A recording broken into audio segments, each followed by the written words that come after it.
Qual foi sua maior dificuldade nos comandos? Eu lembro exatamente do Michel, embora eu nunca tenha encontrado com ele, eu acho como. Depois. Depois ele foi para PM e eu fui para o Exército. Rapaz, o Michel, que a gente era lá do cursinho do Paulo Roberto, lá na Vila Isabel. Pois, estamos falando aqui de 1993, hein, cara? O Michel era o cara mais milico que eu conheci na vida, cara. Pô, o cara era. Imagina o estereótipo do milico, assim, era ele, cara. E tava vindo da vida paisana, era civil até aquele momento, então eu me inspirava nele. Falava, pô, cara, eu quero ter esse estereótipo, assim, a postura e tal. E depois eu fui pra AMAN, né? Eu acho que ele foi pra. Eu não sei, deve ter ido para a Polícia Militar do Rio de Janeiro, imagino, ou daqui do DF, não sei. E tá agora aí na Força Nacional, né? Então o Michel é um amigo. Mas ele perguntou quais foram as maiores dificuldades nos comandos, né? Isso. Não, assim, eu acho assim, no curso em si foi, lógico, sobreviver e formar, né?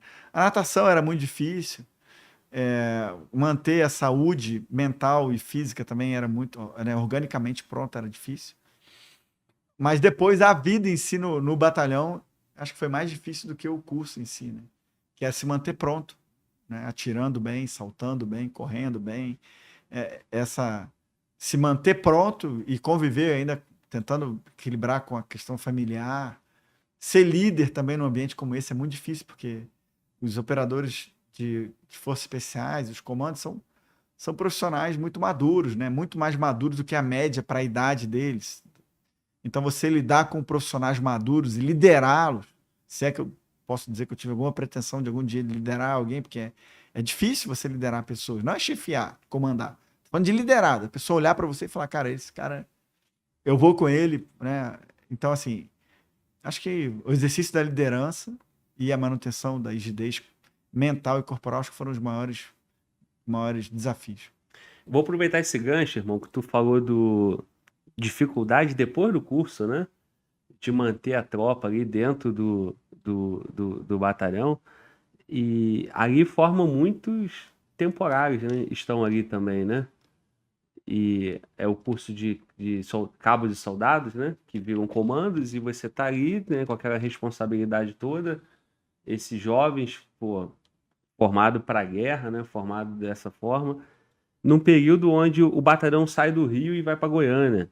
O que você pode falar mais sobre isso, dessa dificuldade, de quanto é estratégico o batalhão estar em Goiânia Uhum. e o cuidado que se tem que ter com esses jovens temporários, que também são comandos, né? Eu tava conversando com você, né, Galba, antes do de a gente entrar online aqui, e a decisão de tirar o batalhão de Forças Especiais do Rio de Janeiro levou em consideração uma série de fatores. Um deles era o ataque às Torres Gêmeas de 2001 lá nos Estados Unidos e que forçou o Brasil a também se posicionar e a ter a dar uma resposta para o mundo sobre, bom, é agora, como é que o Brasil vai se contrapor à ameaça terrorista?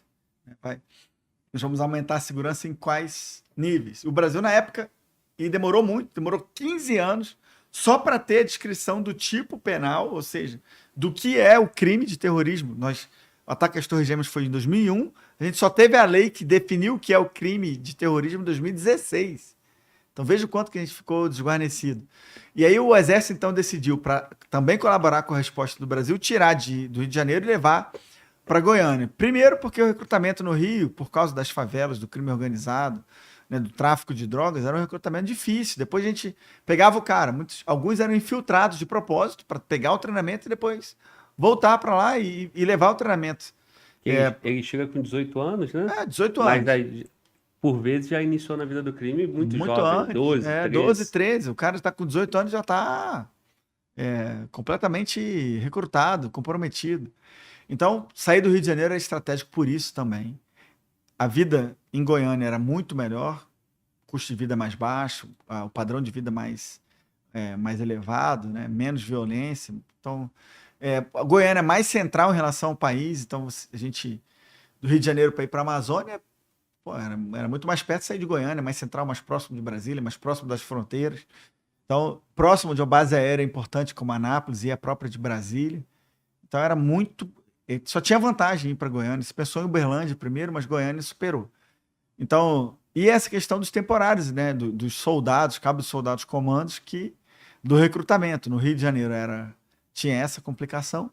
E em Goiânia, como a situação de segurança pública em Goiás, em Goiânia em particular, é muito melhor do que a do Rio de Janeiro, o recrutamento era muito mais seguro para nós, né? Então, levei em consideração. Agora, todas as minhas homenagens aos comandos, cabos e soldados do Rio de Janeiro e de Goiânia, ao longo do tempo aí, né? Agora já tem quase 20 anos de formação aí de comandos em Goiânia, né? Então, começou em 2004, tem 18 anos já, e outros tantos anos de formação no Rio de Janeiro. Então, assim, toda a minha homenagem, eles são, inclusive no meu discurso de despedida do Exército, eu faço uma homenagem específica aos cabos soldados comandos, porque o curso para eles é muito mais brutal do que o nosso de oficiais e sargentos. Então, muitas vezes mais violento e mais difícil, né, do que o nosso.